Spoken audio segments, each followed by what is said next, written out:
परीक्षित जी कोई नहीं है। अपने अपने मतलब से घूम रहा है संसार, और मतलब होगा तो 1000 बार आएगा, मतलब नहीं तो एक भी बार नहीं। और सच बात है परीक्षित जी, हम वृंदावन, हरिद्वार, काशी, गोदावरी कहीं भी जाएं, कहीं भी जाएं, हमारा उद्धार होने वाला नहीं है। कब तक? जब तक वृद्ध माता पिता हमारे दरवाजे पे है तब तक। अगर माता पिता वृद्ध दरवाजे पर बैठे हैं, भूखों प्यासों बैठे हैं, और हम महाराज एसी के डल्लब गद्दन पे सोए, तो हमारा जीवन व्यर्थ का है। क्योंकि भगवान ये कहते हैं कि हम तुझसे तब प्रसन्न होंगे पहले जो घर पे तेरे भगवान बैठे उन्हें प्रसन्न करके दिखा। आप भगवान के लिए हजारों प्रकार के व्यंजन ले जाओ, पकवान ले जाओ, और दरवाजे पे माता पिता भूखे हों, तो क्या भगवान तुम्हारे व्यंजन स्वीकार करेंगे? नहीं करने वाले हैं। क्योंकि ध्यान रखना, एक माता पिता की अगर 4 संतानें हैं, 4 परीक्षित जी, तो एक माता पिता 4 संतानों को पाल पोष के सयाना कर सकता है। और जब वही 4 महाराज सब कुछ करने योग्य हो जाए, तो उन 4 से कम माता पिता की सेवा नहीं होती है। वृद्ध भाई दरवाजे पे, और लड़कन की भगवान कृपा से कहूं थोड़ी सी जॉब लग जाए, माता पिता को लो वृद्धाश्रम में छोड़ आए, यहीं रहो, तो बताओ कल्याण हो जाएगा। ध्यान रखना, अगर संसार में कोई भगवान है तो वो है हमारे माता और पिता। न तो मैंने राम को देखा है और न मैंने कृष्ण को देखा है, केवल हम उनकी प्रतिमाओं का अवलोकन करते हैं, मैंने भगवान को नहीं देखा है। जब इस धरातल पर मेरा जन्म हुआ, जिस मां ने हमें 9 महीने अपने उदर में रखा, जब यहां में आए, तो जब मेरे आंख नेत्र खुले तो सबसे पहले मैंने अपनी मां को देखा। तो जन्म देने वाला कौन हुआ? मेरा भगवान। कौन है? वो मेरी माँ है, जिसने मुझे 9 महीने अपने कोख में रखा। और महाराज जब थोड़े सयाने हुए तो महाराज मेरी माँ ने मुझे अवगत कराया, बेटा ये तुम्हारे पिताजी हैं, ये तुम्हारे बाबा हैं, ये चाचा हैं, ये ताऊ हैं, ये भाई है।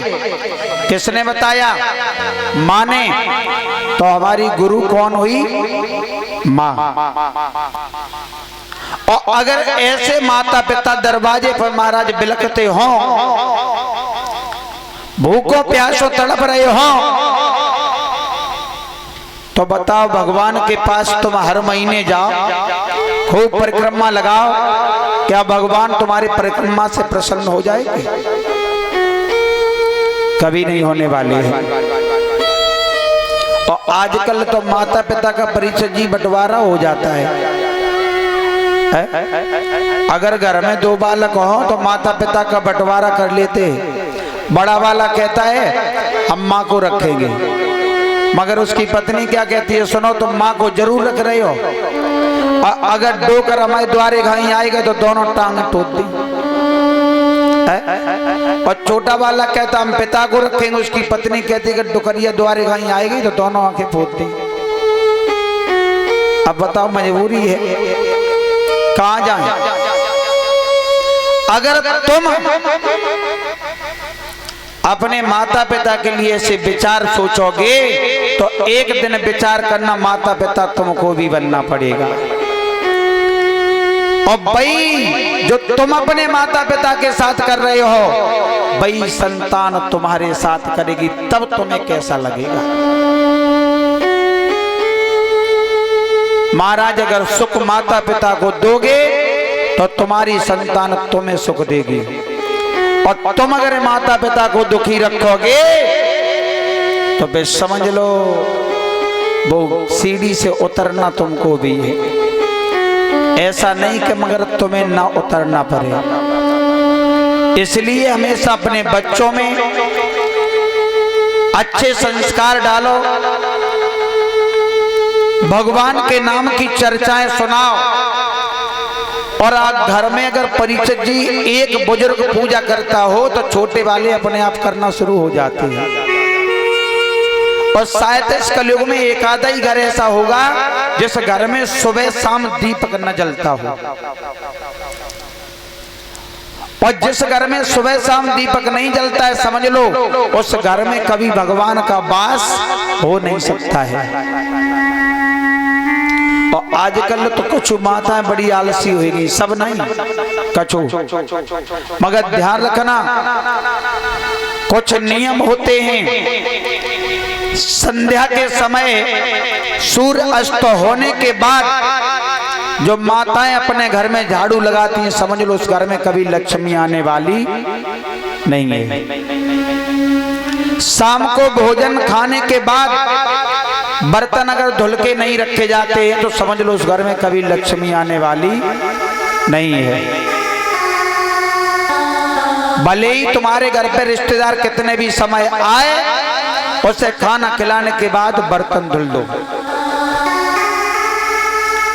और शाम को कभी भी बचा हुआ आटा महाराज उसे सवेरे बनाए नहीं, क्योंकि शाम का रखा हुआ आटा पिंड के समान हो जाता है।